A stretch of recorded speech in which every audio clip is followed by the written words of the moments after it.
All right, so welcome. Today we're going to go over everything that I wear, everything I bring, everything I carry on my snowmobile to go backcountry snowmobiling. Not everything is going to be applicable to every snowmobiling scenario, and this is kind of the lighter side of backcountry, but we're still in avalanche terrain. We're still multiple kilometers away from any groomer or access, and we're in small groups, which is kind of where you want to be for this type of terrain. You don't want a huge, big pack together. So it's like a mix of multiple things. So some things will apply to everybody, not everything will. So anyways, it's going to be right off the cuff, so there's not going to be too much scripting. And I'm just going to start with me, what I'm wearing, then the backpack, then the sled. Let's see if we can start a conversation together. All right, so I guess I'm fully clothed in how I would be riding. Everything from tether, backpack, helmet down, sleds there. Anyways, start right off the bat. A very decent primary set of gloves, long cuff these ones. These are a climb glove, not sure the specific name. Anyways, a decent set of gloves. First set of gloves.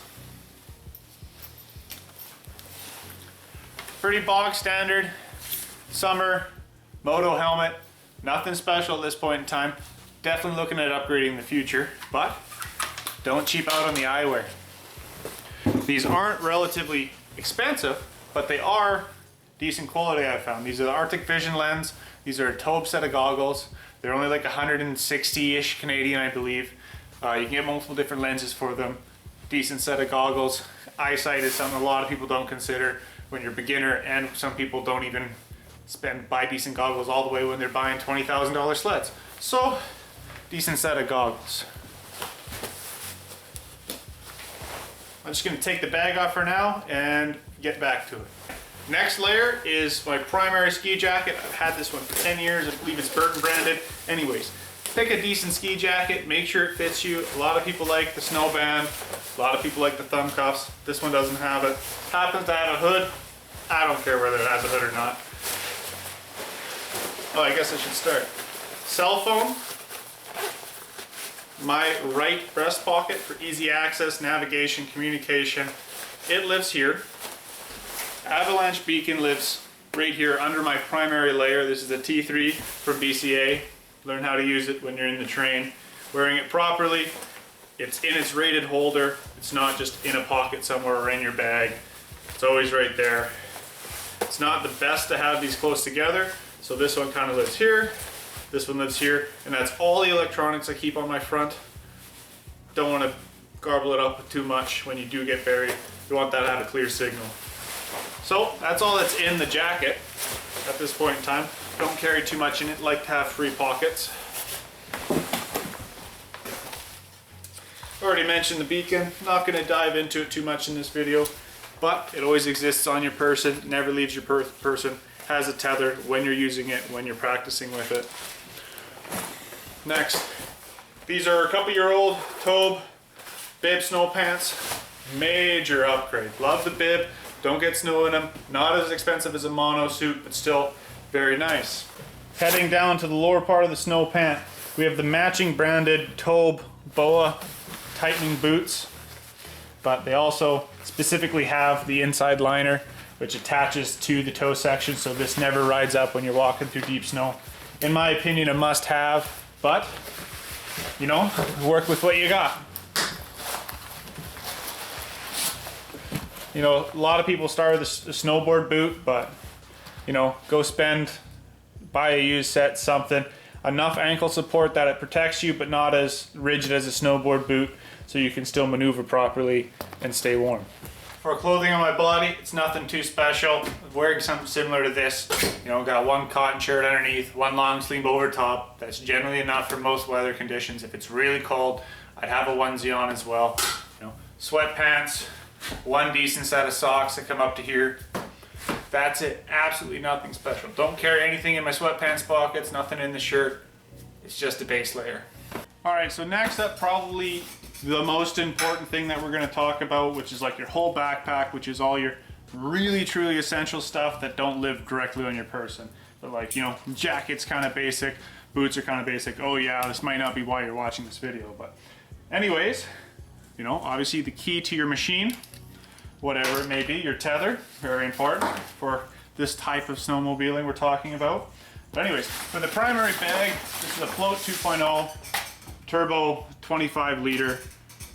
It is inflatable via air avalanche bag. I'm not going to deploy it, but you'll get the gist. Here's some old footage of deploying one in a Yahoo moment or something, maybe at the end of the video. But starting right on the back, it's my primary shovel. It always lives on me. It's a, one of the BCA dozers. Has a, normal shovel. I really like the hoe mode. Very, very nice. You're gonna see some redundancy in certain things, but this one does have a fixed blade saw in the handle. It's seen some good use, but it's not too expensive of a shovel setup. Anyways, basically your Abby shovel lives on your back, lives on your person. Does not live on your sled, has to be on your person for if you're serious about being in the avalanche terrain. If you're just going out for a skip and you're not entering that terrain so much, your shovel can be on your sled. Should really be on your person. Entering in the primary compartment of the backpack. Actually, I guess we'll start with the small compartment up top. One snack, Seasons Trail Pass. Don't know why I have a Sharpie in there, shits and gigs, but satellite communicator. This is on at all time. This version communicates with my cell phone in my front pocket, so I can send messages as I like, and I can hear the beeps when it does actually send from being in the top pocket if my sled is off. The other reason it's in the top pocket with not too much over is so it has decent reception. If you did need it in an emergency scenario, you could grab your phone, send it in SOS mode, and it would have decent satellite signal from where you're moving around. It's not buried in your bottom of your bag or buried in your sled when you really need it, because it should be like if you're in an emergent scenario, you send the SOS, it's a set and forget unless you have the time to communicate with emergency personnel through your satellite communicator. Anyways, moving on. Primary section of the backpack. Inside, primary source of water for the day, cooking and drinking. Generally one Gatorade. I got 3 Alder Cliff bars. I call these emergency snacks. They're good. You gotta have something. The only other thing in here, I guess, a couple avalanche awareness cards, field reference stuff if you wanted it. Got some tie wraps. Usually you keep those in the sled. Not bad to keep in the backpack either. The only other thing in the main compartment would be your lunch. Pack a decent lunch. Pack it in a big Ziploc bag usually. That's what lives there. Inside the small compartment in the main compartment, spare set of hot hands. Got some waterproof matches, some electrical tape. That's everything in the primary section of the backpack.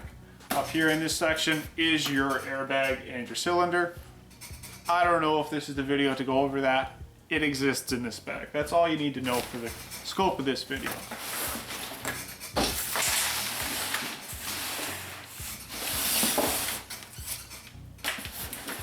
Secondary compartment in this bag. A lot of people would call this like the safety section, but not all backpacks have it.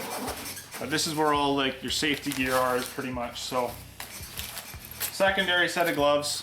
Always recommend having a second set. You tear the first set in half and you have nothing for your hands and you're out there. No, second set of gloves. These ones are used, obviously, but they're my spare set.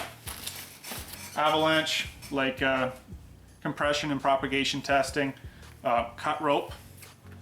Once again, beyond the scope of this video. A decent probe. Probe that works every time. Ta-da, probe. That lives in that compartment in this bag. Got another safety bag, headlamp for if you gotta do work in the dark, you're stranded out there, something. Good lighter, emergency flare, more matches, another roll of electrical tape, a decent knife,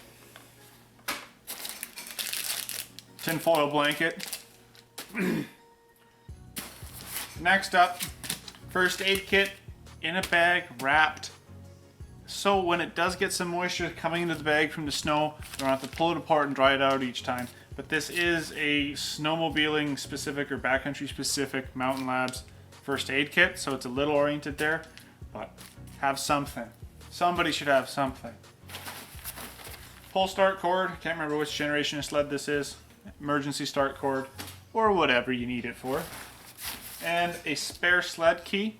And the group we ride with happens to all be in the same or the 2 generations of Skidoo, and we all keyed them together. So this is actually the group's spare key, but it's good to have a spare for yourself or the group, however you end up doing it.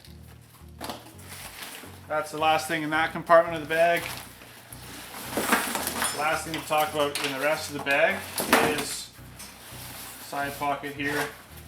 This happens to be within the same brand, so it's made for it. Is the BC Link 2.0 radio. Comes up out of the shoulder strap. That simple. This one's broken. Clip's broken off, but because it always stays in the bag, it's always taped together. It has never failed me, even in this state. Just a bit tricky to pull the cord through the bag, through the harness itself, and that's how I broke it. But that's the backpack. Alright, going handheld for this one. 2023 G5 850 Summit X, you know, lower middle tier. However, what I'd recommend to a lot of people in the backcountry is get yourself on a reliable platform. I'm not brand myopic on this point, but fuel injection is a pretty decent standard to accept. Not a bad thing to have. But on the back, for talking about things we carry, jerry can depending on where we're going. Another link accessory from the Can-Am store that fits on here. Inside we got this pull bungee, sled to sled style. 40 feet of rope, open-ended. This is just a cheaper dynamic, like climbing rope. Wouldn't actually use it for climbing. It's fine for this. Sock beverage, you know. Butane. Jet boil to go along with it. You know, a little bit of hot noodles or something for lunch. Just excellent. Another larger thermal blanket. A little bit of stuff to give yourself a chance at getting out of the bush when you break your spindle and need to tie wrap a tree branch to it. Got the tie wrap stash, name brand stuff. Would recommend swapping it out every few years. Had some stuff for like 3 or 4 years in an older sled. Went to use it one day. Nah, rotate them out. You can get the decent black ones, the UV rated ones at any hardware store. Got a basic metric Weira toolkit. You can get the ones from your sled manufacturer, but these has pretty much the Torx, Allens, and all your smaller, you know, hex drive bolts, plus a little screwdriver, 1/4 inch ratchet extension. Just great. A smaller crescent wrench. This could be nice and lighter, but comes in handy. Like specifically having put ski rubbers back in with the factory tool on one side that comes in the side panel on this sled, and then a wrench. Alternatively, Knipex Vipers 6-inch set. A little bit of haywire, probably should have a little more. I think this is the 4th electrical roll tape. A few more tie wraps. This is another just pulling strap. It might be a little redundant with the rope, but another strap. And I actually carry 2 of these because they're super handy. But a double-sided chainsaw chain pull. That's kind of the chainsaw style chain. But the teeth go both ways and there's handles on the end. These are only like 35 bucks Canadian on Amazon. Wonderful. And of course, if you're playing around on a lake bed or something and you've got a new person, these come right off. That comes right off. Second belt, emergency pull start cord, insurance papers, all under there. Coming around on the sled, under the hood. Got the day toque. So when you not have your helmet on, you wear this. It's nice and cold. This is the primary. You know, got to take a bush out of the way. Same thing as we just went over. That's a chainsaw.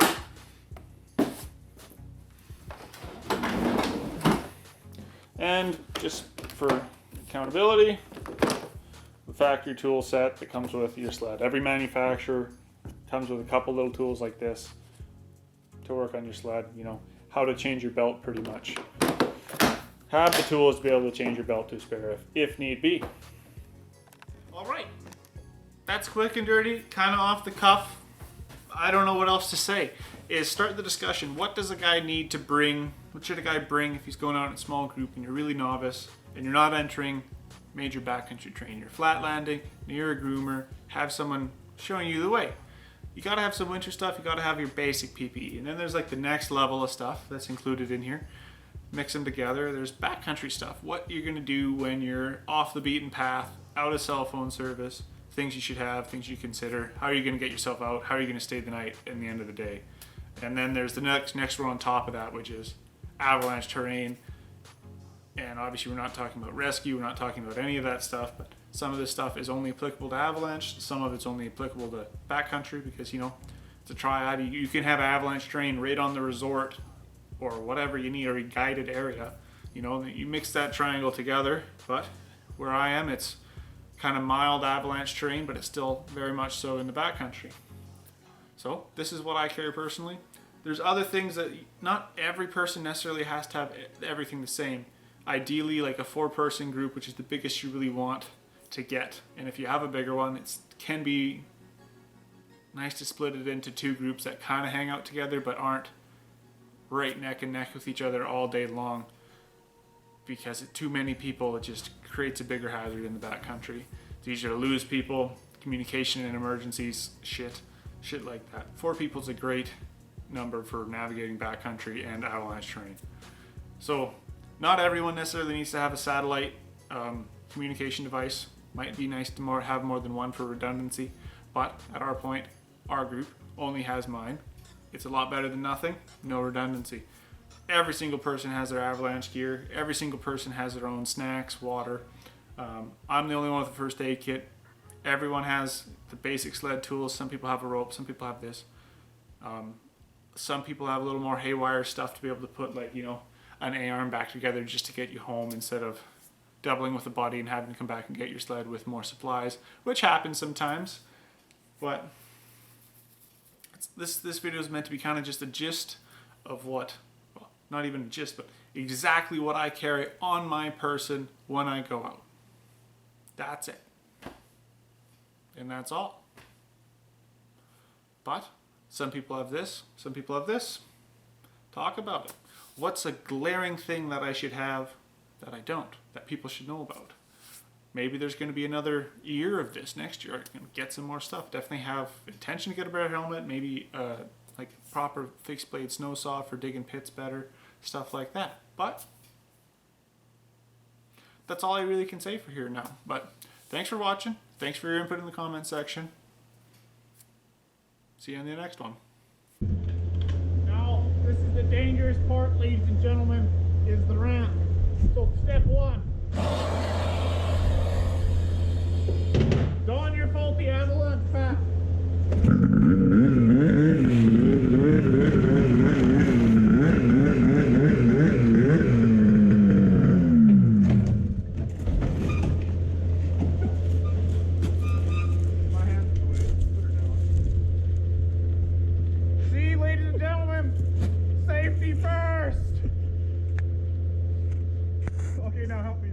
Do you want this off?